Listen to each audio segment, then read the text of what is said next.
temple of Our Lady of Good Help, known as La Rotonda, lies on the edge of Piazza 20 Settembre in Rovigo and is one of the most beautiful and prestigious buildings in the town of Polesine. The construction of this votive church dates back to the years between the 16th and the 17th century, when the city was under the rule of the Republic of Venice. On October 14, 1594, the Bishop Lorenzo Lauretti blessed the first stone of the building, that was built to preserve and honor a fresco of Madonna with Child, offering her a rose. This element is linked to the name of the city of Rovigo, which derives from the Greek word rhodon, which means rose.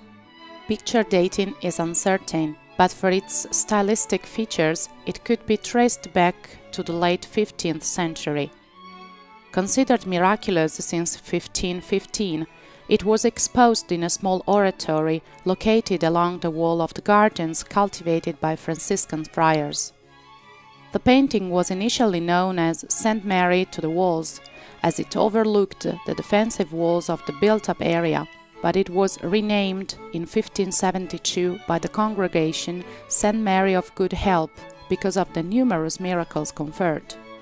These include in particular those related to the epidemic of the plague that raged in the territory.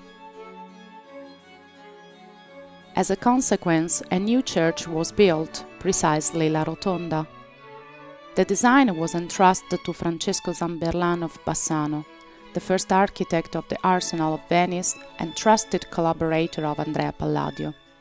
In 1601, after 7 years of work, he began the construction of the temporary dome and then replaced it with the final one, ended in 1603. With its 24 meters in diameter, it was the most impressive in Veneto. After a few months, however, the cover featured stability problems and it was necessary to demolish it and replace it in 1606 with a sloping roof. In 1655, the building of the bell tower was started under the supervision of Baldassarre Longhena, and it ended after more than a century in 1774.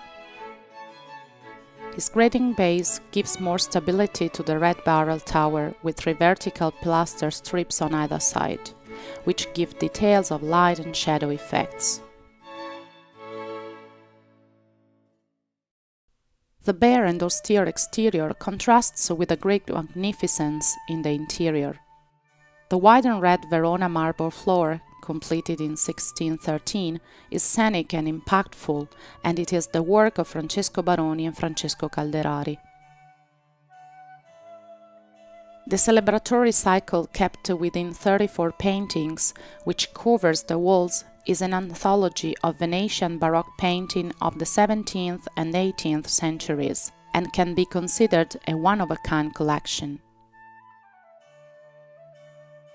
The Vergine is continuously recorded in the paintings, especially as Mother of Christ and advocate of her believers, while the city is celebrated through the saints, who have been entrusted for the celestial protection, and thanks to its rulers for the earthly one. Among the 16 paintings lining on the lower fascia, the 8 telling episodes of the story of Mary alternate with 8 where the podestà are glorified in a continuous game of cross-references between the divine and temporal power. Remarkable at this level are some of them. Among these, starting from the right as you enter from the main gate, is the third picture, titled Glorification of Podestà Alvise Foscarini by Pietro Liberi. The artist presents the city of Rovigo as a female figure who introduces the regent to Our Lady, focusing the scene on the intensity of the meeting between the Podestà and the infant Jesus. Following the wall, the fifth canvas is the Coronation of the Virgin by Francesco Maffei, a well-known Venetian artist of the 17th century. The pictorial representation focuses on a kneeling Mary who receives the crown from the Son and the Father. Above her, a glory of angels, flanked by Saint Joseph on the left and John the Baptist on the right.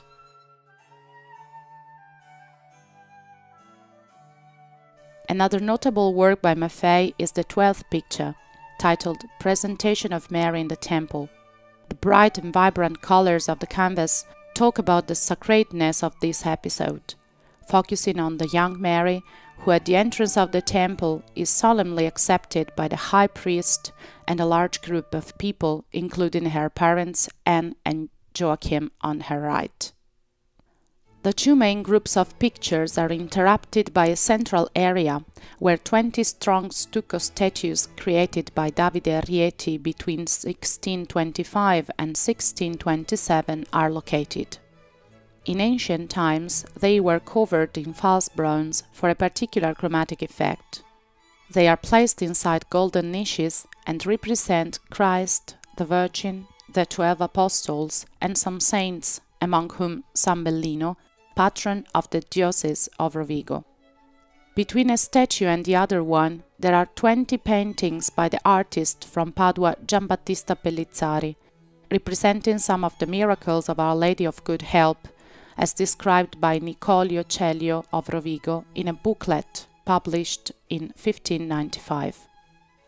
The ceiling was originally painted with a Visitation by Domenico Stella, but in 1869 the roof collapsed due to the explosion of the Austrian powder magazines.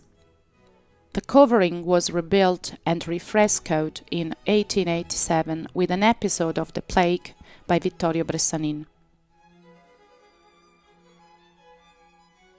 Please note the impressive decorative composition containing the gilded wooden altar, built in 1607 by Giovanni Caracchio from Rovigo. The so valued image of Our Lady of Good Help was inserted into its niche on September 8, 1608, during the consecration of the church. The richly decorated antependium of the altar hides inside a statue of a life-size lying Jesus, showing the marks of crucifixion. Behind the altar ward there is the sacristy, where some relics of Mary, hair, and the Passion of Christ, some thorns from the crown, are preserved.